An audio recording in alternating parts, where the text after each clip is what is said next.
Well, hello, ladies and gentlemen. Welcome back. This video is going to get us into more about trade in between the years 1200 and 1450. So, before we get into 2.3, a comment on the Americas again. There are new trade networks that will develop in the Americas, but keep in mind they did not develop anywhere nearly extensively in this time period, the post classical era, as did Afro Eurasian trade networks, which is probably because they had a lack of large pack animals like horses or camels or oxen to pull carts or carriages. Additionally, the networks of Afro Eurasia and the Americas did not connect yet. So let's remind ourselves there's no Columbian exchange in this time period. It will be very important that you be able to articulate the trade networks of Afro Eurasia and the Americas before the Columbian exchange and afterwards. So, for example, there's not a whole lot of metal being traded in the Americas. They are primarily Stone Age civilizations inside this time period. However, a civilization that we call the Mound Builders, with an important trading city called Cahokia, traded to a limited extent with the Central Americans, and even there was a little limited extent of trade with a South American civilization that we know as the Incas. They traded goods like bird feathers, gems, and maize. In South America, from Colombia in the north to Chile in the south, there were thousands of miles of roads that connected together the high mountains of the Andes. These roads look like this. Note that they are not as wide as we would see in a similar road to, like, say, in Europe, which would be quite a lot wider to accommodate a horse pulling a cart, something that the Americans didn't have. So these are going to look a lot more like running trails because they didn't have horses, because there's no Columbian exchange yet. These roads were produced by a civilization called the Incas and were created using a form of corvée labor that we know as the mita system. Exchange included mostly South American food products like potatoes or, say, quinoa, and clothing made from, like, say, alpaca furs. That takes us to Key Standard 2.3, exchange in the Indian Ocean. Improved transportation technologies and commercial practices led to an increased volume of trade and expanded the geographical range of existing trade routes, including trade in the Indian Ocean, promoting the growth of powerful new trading cities. And we've already seen some of those like Kashgar or Samarkand. Some of the other important ones in the Indian Ocean are Calicut on the west coast of India, Kilwa on the east coast of Africa, and Malacca right near where the Strait of Malacca is. Trade in the Indian Ocean thrived in the post-classical era. With the spread of Islam, Arabic speech and writing became the common tongue, or the lingua franca, among merchants from East Africa, known as Swahili merchants, throughout the Middle East with, say, Arabic or Persian merchants, the coast of India, and Southeast Asia. Trade included East African goods like ivory, animal skins, and keep in mind, because they're using boats, they can even trade heavier materials than you would be able to see traded on, say, the Silk Road, which you remember continued to be focused mostly on luxury goods. So you could trade heavier stuff like timber on these trade networks in the Indian Ocean.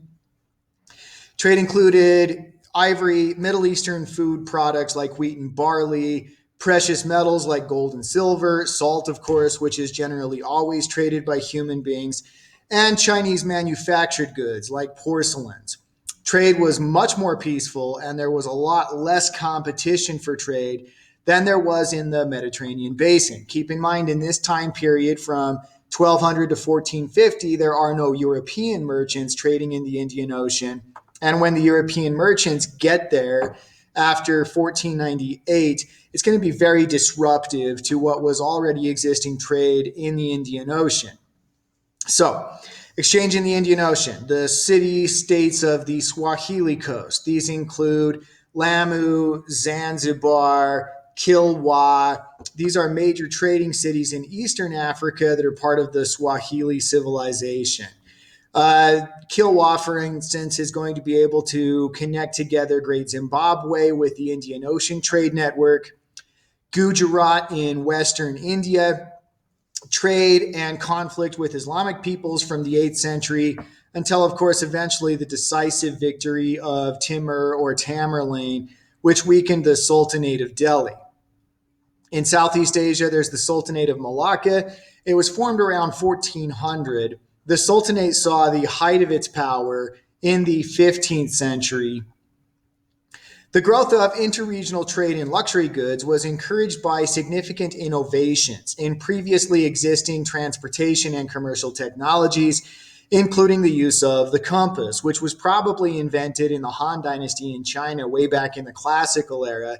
But in this time period, the compass will have its use expanded tremendously, especially in the Indian Ocean.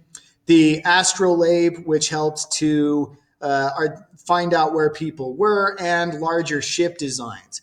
The most famous example for larger ship designs is the Chinese junk, which was developed in the Ming Dynasty. The Indian Ocean Trade Network fostered the growth of states.